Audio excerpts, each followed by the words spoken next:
नमस्कार, good morning. आप देख रहे हैं न्यूज 24। मैं हूं आपके साथ रोमिता तिवारी। वो खबरें जो दिन भर बनेंगी हेडलाइन, वो खबरें जो आपको अखबार में नहीं मिलेंगी। नई सुबह नई खबर के साथ शुरू करते हैं फटाफट खबरों का फटाफट बुलेटिन मॉर्निंग सुपरफास्ट। प्रदर्शन कर रहे हजारों किसान जबरदस्ती लाल किले में घुसे, पुलिसकर्मियों को खाई में ढकेल दिया, जिसमें 41 पुलिसकर्मी घायल हो गए। दोपहर करीब 2 बजे हजारों किसान मेन गेट से लाल किले के अंदर घुस गए। उन्होंने अंदर तोड़फोड़, किले की प्राचीर पर चढ़कर धार्मिक ध्वज, निशान साहिब और किसानों का झंडा फहरा दिया। यह हंगामा करीब 90 मिनट तक चलता रहा। आपको बता दें कि हर साल 15 अगस्त को प्रधानमंत्री इसी जगह तिरंगा फहराते हैं।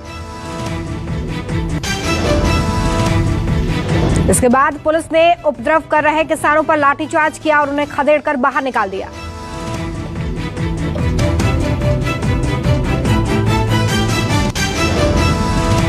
इस दौरान एक और तस्वीर किसानों की बर्बरता की सामने आई है, जिसमें पुलिस किसानों से रहम की भीख मांग रही है।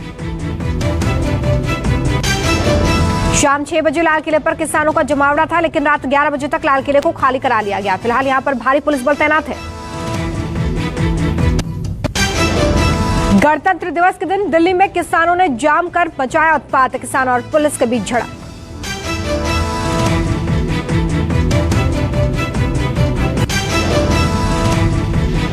दिल्ली पुलिस ने किसानों को 3 रूट दिल्ली में दाखिल होने के लिए बताए थे और इसी से किसान भटक गए।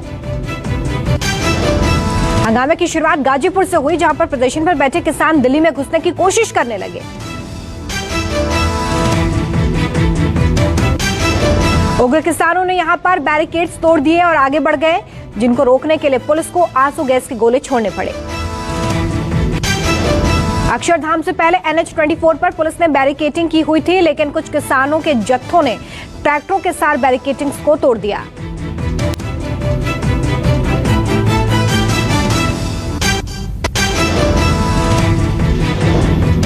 गाजीपुर बॉर्डर पर हालात इतने बिगड़ गए, किसानों ने गाजीपुर नाले में पुलिस बैरिकेडिंग्स को फेंक दिया और पुलिस कुछ नहीं कर सकी। दिल्ली के ITO के पास प्रदर्शनकारी किसानों ने पुलिस बैरिकेड्स को तोड़ने की कोशिश की, हादसा हो गया।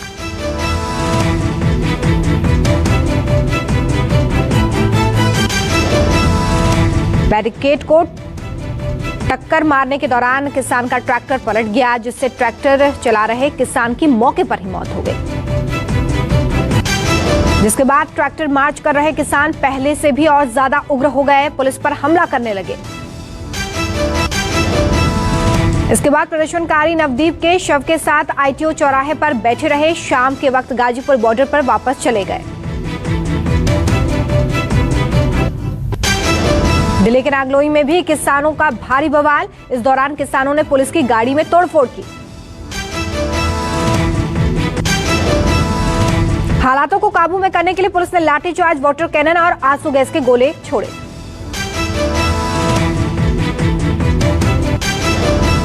हालात बेकाबू होता देख नागलोई इलाके में इंटरनेट सेवा बंद कर दी गई। यहां पर ट्रैक्टर रैली के दौरान रुक रुक कर हंगामा होता रहा। बताया जा रहा है कि ट्रैक्टर रैली के लिए जो रूट तय किया गया था, किसान उस पर ना जाकर दूसरे रूट में जाने लगे, जिसके बाद पूरा बवाल शुरू हुआ। रैली के दौरान किसानों को नजफगढ़ होते हुए वापस जाना था, लेकिन उग्र किसानों ने ऐसा नहीं किया, जिससे हालात और बिगड़ गए। किसानों के उग्र प्रदर्शन के बाद गृह मंत्रालय ने सख्ती से निपटने के दिया आदेश और दिल्ली में भारी सुरक्षा बल किया तैनात। सड़कों पर पैरामिलिट्री फोर्स के 1500 जवानों को उतार दिया गया है। जगह जगह बैरिकेडिंग्स लगा दी गई है।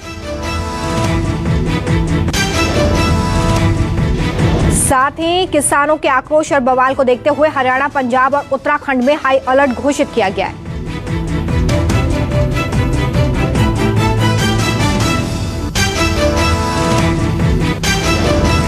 मामले में दिल्ली पुलिस ने अब तक 7 FIR दर्ज की है, तो आज सीरीज ऑफ FIR दर्ज हो सकती है। तो वहीं हरियाणा, दिल्ली और नोएडा समेत कई जगहों पर इंटरनेट सेवाओं को बंद कर दिया गया है।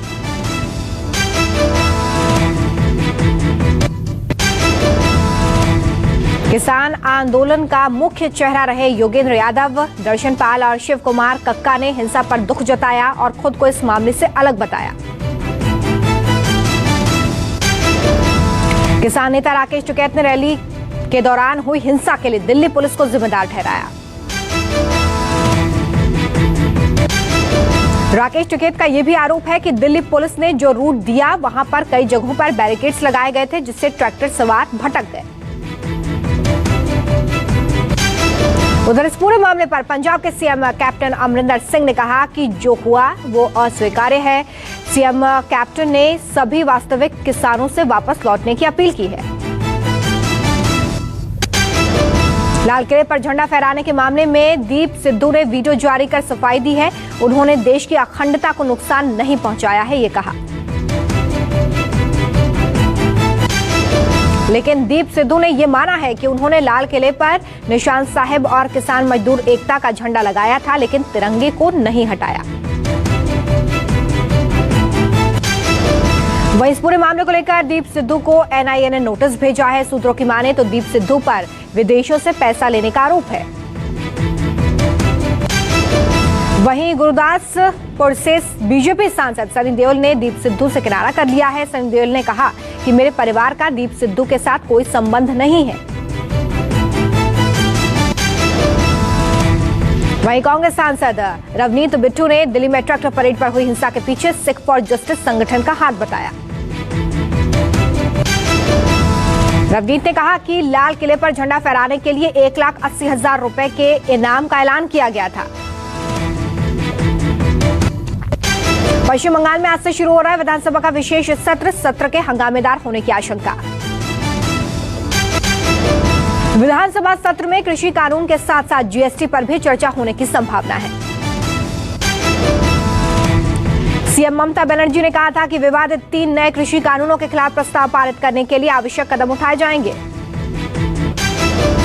ममता बनर्जी ने यह भी कहा कि वो किसानों के पक्ष में है, साथ ही देश और किसानों के लिए इन तीनों कानूनों को वापस लिया जाना चाहिए।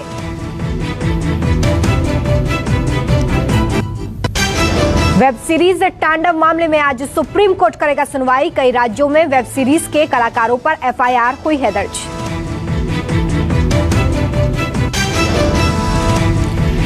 अमेज़न की प्रमुख अपर्णा पुरोहित, निर्माता Himanshu Krishna Mehra, actor Zeeshan supreme court में याचिका दायर कर चुके हैं। याचिका में इन कलाकारों ने उनके खिलाफ उत्तर प्रदेश और मध्य प्रदेश में दर्ज की गई एफआईआर रद्द करने की मांग की है।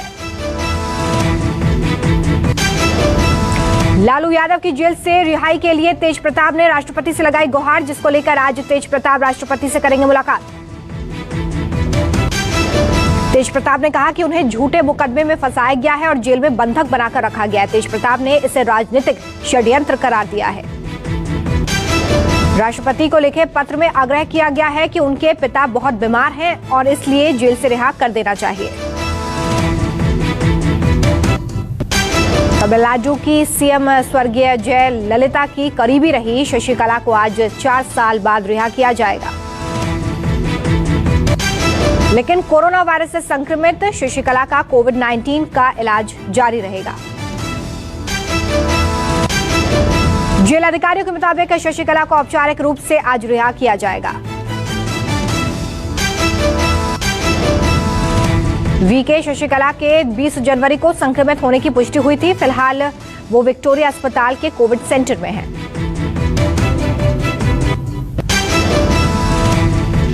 सीएम योगी एनेक्सी भवन से प्रदेश के 75 जिलों के 3,42,322 लाभार्थियों को देंगे सौगात।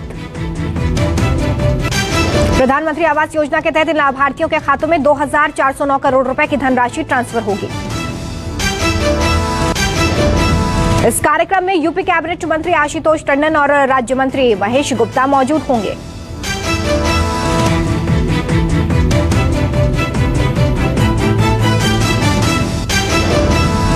कार्यक्रम का आयोजन शाम 4 बजे से होगा। इस दौरान मुख्यमंत्री प्रदेश के 5 जिलों के 5 लाभार्थियों से वर्चुअल संवाद भी करेंगे।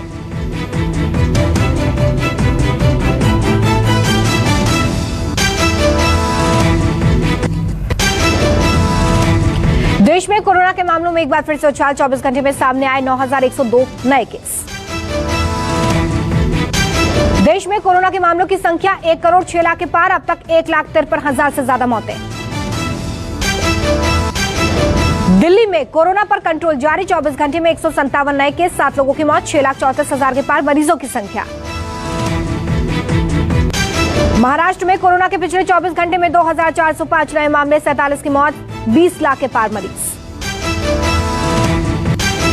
कर्नाटक में कोरोना के 24 घंटे में 529 नए मामले, 4 की मौत, मरीजों की संख्या 9 लाख के पार।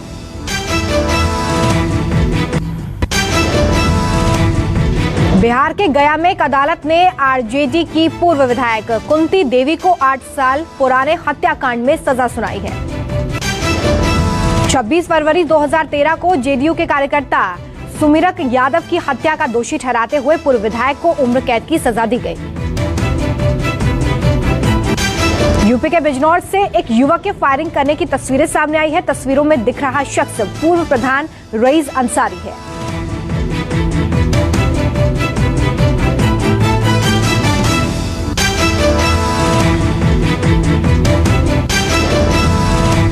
रईस अंसारी गणतंत्र दिवस के मौके पर गांव से ट्रैक्टर रैली को अपनी लाइसेंसी पिस्टल से फायरिंग कर रवाना कर रहा है।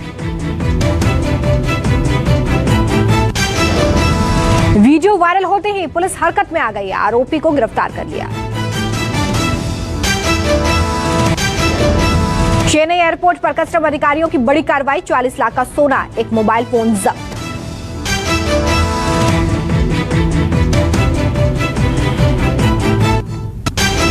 नीदरलैंड्स में लॉकडाउन की वजह से नाराज लोगों ने जमकर किया प्रदर्शन। कई जगहों पर प्रदर्शनकारियों ने की तोड़फोड़। प्रदर्शनकारियों ने पुलिस पर पत्थर बरसाए हैं। झड़प के दौरान पुलिस ने भी प्रदर्शनकारियों पर आंसू गैस के गोले छोड़े। चीन ताइवान तनाव के बीच अमेरिका ने साउथ चाइना के समुद्र में उतारा लड़ाकू युद्धपोत। मैक्सिको के राष्ट्रपति ओब्राडोर हुए कोरोना संक्रमित। मास्क और लॉकडाउन को बताया था गलत। एलन मस्क की कंपनी स्पेस एक्स ने बनाया वर्ल्ड रिकॉर्ड। एक साथ लॉन्च किए 143 सैटेलाइट। अमेरिकी चुनाव में ब्लैक मनी का खेल। डेमोक्रेट उम्मीदवार जो बाइडेन को मिले 11,000 करोड़ रुपए में से 1,050 करोड़ गुमनाम लोगों ने दिए। पॉल्यूशन को रोकने के लिए केंद्र का प्रपोजल। 8 साल पुरानी गाड़ियों पर लगेगा ग्रीन टैक्स। सीएनजी, एलपीजी और हाइब्रिड वाहनों को छूट। केंद्र ने दिल्ली हाईकोर्ट में कहा कि यूरोप के मुकाबले भारतीय यूजर्स के साथ भेदभाव कर रहा है व्हाट्सएप। ये गंभीर चिंता का विषय। पीएनबी ग्राहकों के लिए डोर स्टेप बैंकिंग की शुरुआत। बैंक ने खुद ट्वीट कर दी जानकारी। पीएनबी ने बदले नियम। 1 अप्रैल से पहले ग्राहकों को लेना होगा नया आईएफएससी कोड और चेकबुक, नहीं तो पैसों का लेन देन नहीं कर पाएंगे। सरकार का किसानों को तोहफा। अब असम में भी पीएम किसान के तहत बैंक खातों में पहुंचेंगे 6,000 रुपए सालाना।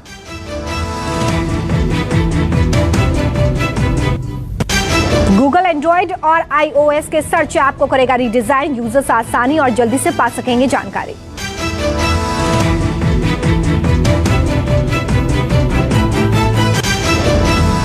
एलजी ने भारत में लॉन्च किया अपना नया स्मार्टफोन K52 किया लॉन्च। फोन की कीमत 10,990 रुपए।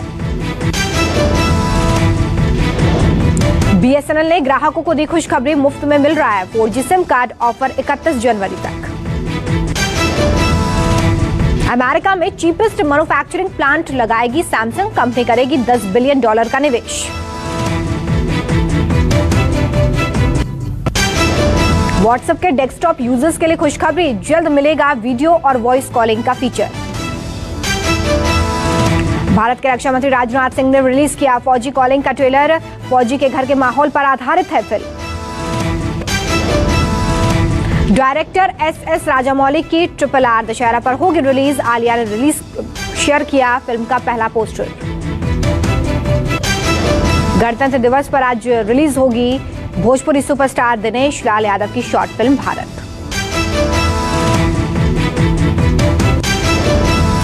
जल्द ही बंद होने जा रहा है दर्शकों का चहेता द कपिल शर्मा शो नए सीजन के साथ देगा दस्तक।